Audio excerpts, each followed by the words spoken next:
1 दिसंबर को ग्रेटर नोएडा में एक मॉल की कर्मचारी की हत्या की गई। हत्या के बाद आरोपी ने महिला के चेहरे को तेजाब डालकर जला दिया। पुलिस ने आरोपी को हिरासत में ले लिया है। 22 साल की एक महिला आरोपी को भी गिरफ्तार किया गया है।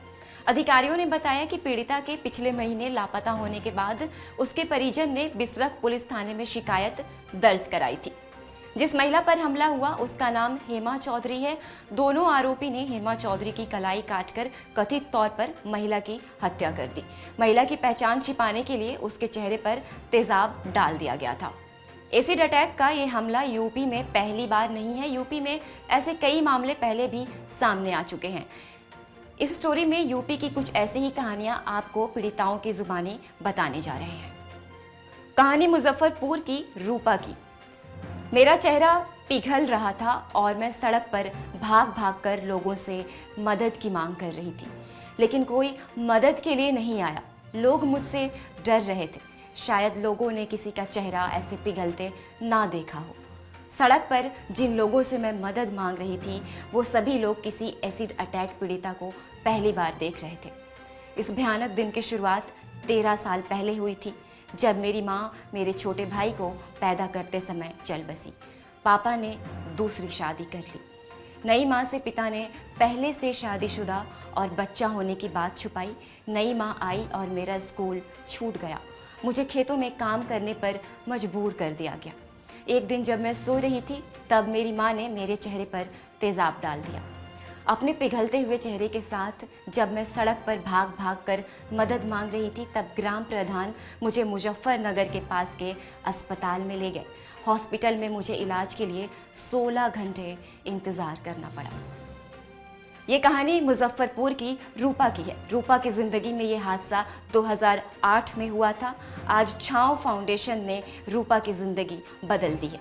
एसिड अटैक सर्वाइवर की मदद से रूपा इस फाउंडेशन से जुड़ी।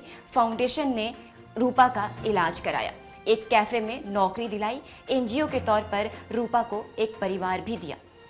रूपा की अब तक 16 सर्जरी हो चुकी है, जिनमें 4-5 और होनी बाकी है। सर्जरी तो हो गई है, लेकिन रूपा के चेहरे पर निशान अब भी बाकी हैं और ये निशान रूपा को डराते रहते हैं। 6 बच्चों की मां पर तेजाब से हमला। यूपी के जौनपुर जिले में एक महिला ने जमीन विवाद को लेकर प्राथमिकी दर्ज कराई। 2 दिन बाद 18 जनवरी 2022 को उस पर तेजाब से हमला हुआ। महिला 6 बच्चों की मां थी और 2 महीने में उसकी जान चली गई। लड़की ने बॉयफ्रेंड पर फेंका तेजाब। साल 2021 में यूपी के अलीगढ़ में जीवनगढ़ इलाके में एक लड़के ने अपने बॉयफ्रेंड पर तेजाब फेंक दिया। शादी से इनकार करने पर एक लड़के पर कथित तौर पर तेजाब फेंका गया था।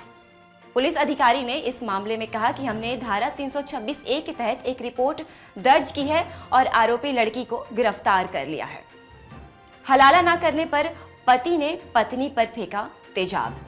इसी साल बरेली पुलिस ने एक 34 साल के व्यक्ति को अपनी पूर्व पत्नी पर तेजाब फेंकने के आरोप में गिरफ्तार किया है। पत्नी ने पति के बड़े भाई के साथ हलाला करने से मना कर दिया था।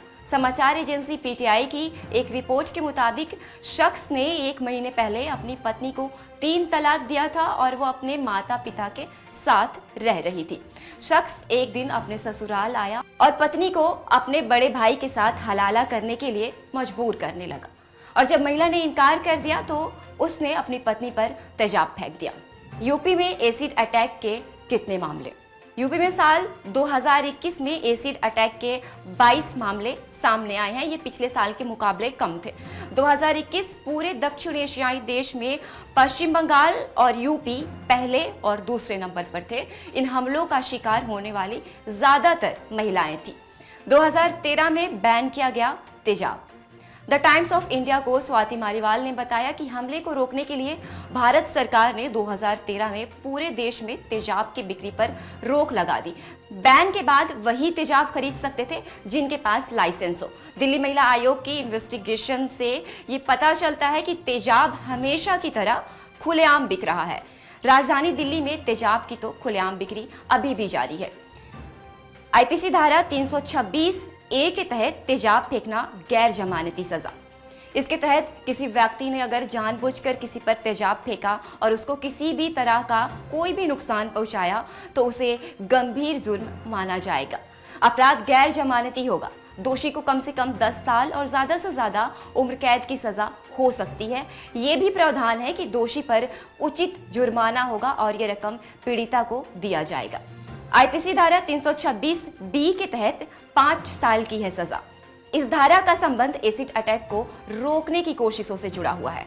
इस कानून के मुताबिक किसी व्यक्ति ने अगर किसी दूसरे व्यक्ति पर तेजाब फेंकने की कोशिश की तो ये एक संगीन अपराध है। ये अपराध भी गैर जमानती है। इसके लिए दोषी को कम से कम 5 साल की सजा हो सकती है। दोषी को जुर्माना भी देना पड़ सकता है। एसिड अटैक पीड़ितों के लिए क्या योजनाएं चला रही है सरकार? NALSA योजना 2016 के मुताबिक यौन उत्पीड़न, दूसरे अपराधों की शिकार महिलाओं, इसमें तेजाब से भी हमला आता है। तेजाब हमले से पीड़ित महिलाओं के लिए मुफ्त इलाज और कम से कम 3 लाख मुआवजा देने का प्रावधान है। अगर नुकसान ज्यादा हुआ है तो 10 लाख तक की राशि भी बढ़ा दी जाती है। पीड़िता की मृत्यु होने पर यह राशि परिवार वालों को दी जाती है। कानून के मुताबिक मुआवजा देते समय अपराध की गंभीरता पर विचार किया जाना भी जरूरी है। राष्ट्रीय महिला आयोग की कोशिशों के बाद हादसे के 2 महीने बाद ये रकम दे दी जाती है। प्रधानमंत्री राष्ट्रीय राहत कोष के तहत एसिड अटैक पीड़िताओं को 1 लाख रुपए दिए जाते हैं।